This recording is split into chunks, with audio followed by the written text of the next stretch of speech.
मंडळी, सगळ्यांनाच वाटतं आरशात पाहिल्यावर आपण थोडे गोरे दिसलो पाहिजे. मलाही वाटतं.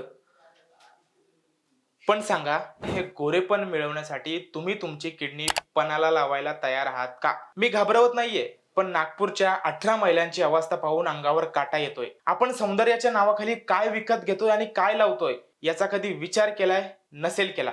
नेमकं काय आहे प्रकरण, जाणून घेऊया या व्हिडिओच्या माध्यमातून. मी विठ्ठल साबळे आणि तुम्ही पाहताय बाई माणूस.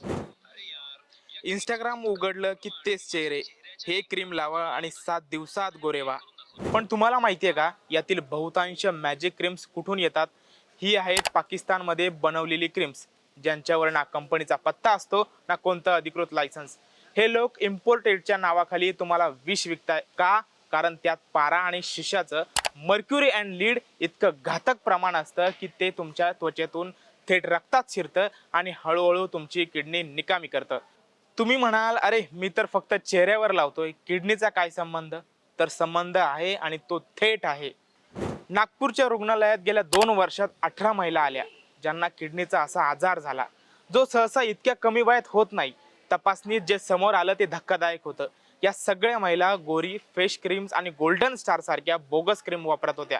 हे फक्त नागपूर पुरतं मर्यादित नाहीये. पुणे, मुंबई, नाशिक आणि छत्रपती संभाजीनगरातही हा प्रकार वाढतोय. ग्रामीण भागात तर कुरिअरने या क्रीम्स पोहोचवल्या जात आहेत. ही एक साधी कॉस्मेटिक बातमी नाहीये, हे एक मोठं रॅकेट आहे जे तुमच्या सौंदर्याचा बाजार मांडून जीव घेत आहे. आता तुम्हीच सांगा, 10 रुपये वाचवून किंवा स्वस्त क्रीम लावून जर आयुष्य धोक्यात येत असेल तर त्या गोरेपणाचा काय फायदा? उद्या जर तुमचं शरीर साथ देत नसेल तर त्या उजळलेल्या चेहऱ्याला काही अर्थ उरणार नाही.